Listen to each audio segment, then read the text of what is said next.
Let's be real. Pretty much our entire world runs on a digital backbone, from our money to the power grid to our social lives. But what happens when that backbone is constantly under attack?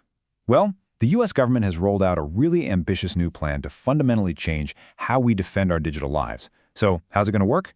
Let's break down the new National Cybersecurity Strategy.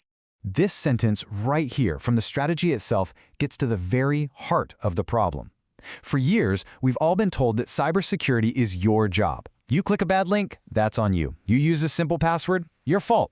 This new strategy basically says, nope, that whole approach is broken and it is time for a massive change. So what's the big emergency? Why the dramatic overhaul right now? The simple answer is that the digital world we're living in has become a real danger zone, and our old playbook for defending it is just dangerously out of date. The strategy says we're at a critical inflection point. What that means is the line between our digital lives and our physical world has pretty much disappeared. A cyber attack isn't just about some stolen data anymore. It's about shutting down hospitals, turning off fuel pipelines, and threatening the actual infrastructure we depend on every single day. The stakes have just never been this high.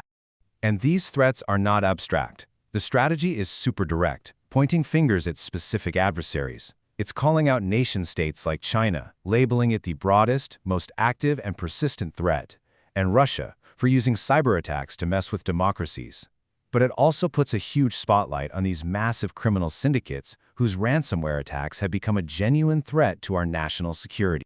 So to counter all of this, the strategy isn't just proposing a few new tools, it's proposing a completely new philosophy. It is all about fundamentally changing the rules of the game and who's responsible for keeping us safe online. And this just perfectly shows the old broken model.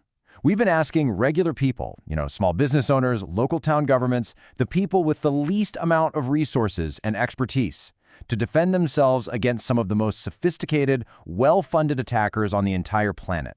The strategy says, pretty clearly, this isn't fair. And more importantly, it just doesn't work. And this brings us to the absolute core of the entire strategy, a massive pivot in who's responsible. On the left, you've got the old way. You, the user, are basically the last line of defense. But on the right, you see the new vision. The burden shifts to the people and organizations most capable of handling it.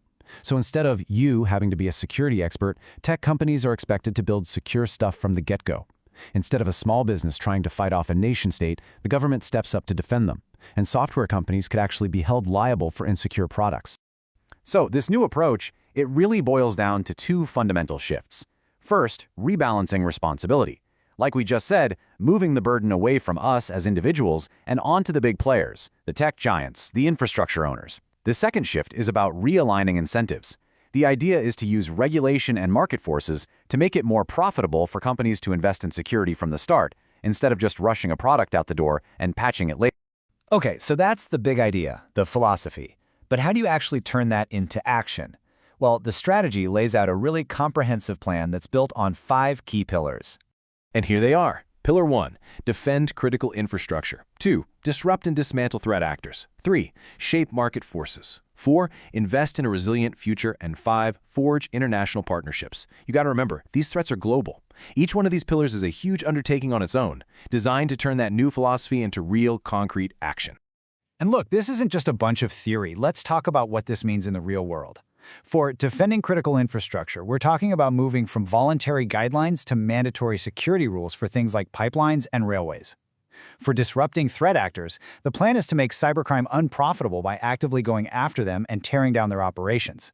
And for shaping market forces, you've got that huge and, probably controversial idea of shifting liability for bad software onto the people who make it. It's a really comprehensive approach. And that last point is really key. This strategy isn't just about fixing the problems we have today. A huge part of it is about looking over the horizon and getting ready for the challenges that are coming next. For instance, take quantum computing. Right now, pretty much all our secure data, our banking, our messages, relies on encryption that today's computers can't break. But the strategy acknowledges that one day, powerful quantum computers will make all that encryption totally useless. So the plan is to get ahead of that threat now by moving the entire country over to what's called quantum-resistant cryptography. Basically, new types of encryption that even a future quantum computer couldn't crack. The whole idea is to solve the problem before it's a crisis. And this forward-looking thinking applies to everything. As we build out a new clean energy grid, new ways to identify ourselves online, and a whole new generation of smart devices, the goal is to bake security and resilience in from day one, not just slap it on as an afterthought. Okay, so we've been talking a lot of high-level strategy. Let's bring it all back down to earth. What does any of this actually mean for your day-to-day life online? Well, the ultimate goal of rebalancing all this responsibility is to make the digital world that you use every day fundamentally safer and, frankly, just easier to navigate. Without you needing a PhD in cybersecurity just to check your email. What this all means is, hopefully, less pressure on you. The goal is a world where that smart TV or that piece of software you buy is secure right out of the box, where the companies holding your personal data face real pressure and liability to protect it, and where the critical services you depend on, your power, your water, are held to a much higher, mandatory standard of security. And this quote right here, it just sums up the whole end game perfectly. Right now, it's often cheap and easy to be a cybercriminal. This strategy wants to flip that entire economic model on its head, making it way more difficult and expensive to be an attacker than it is to be a defender. Now look, this is a bold, really ambitious vision, no doubt about it, but it also leaves us with a critical question to chew on. Shifting liability and increasing regulation are powerful tools for security, sure, but they also come with risks. As we move forward with this, the real challenge will be striking the right balance. How do we build a safer, more resilient digital world without accidentally stifling the incredible innovation and openness that made it so amazing in the first place?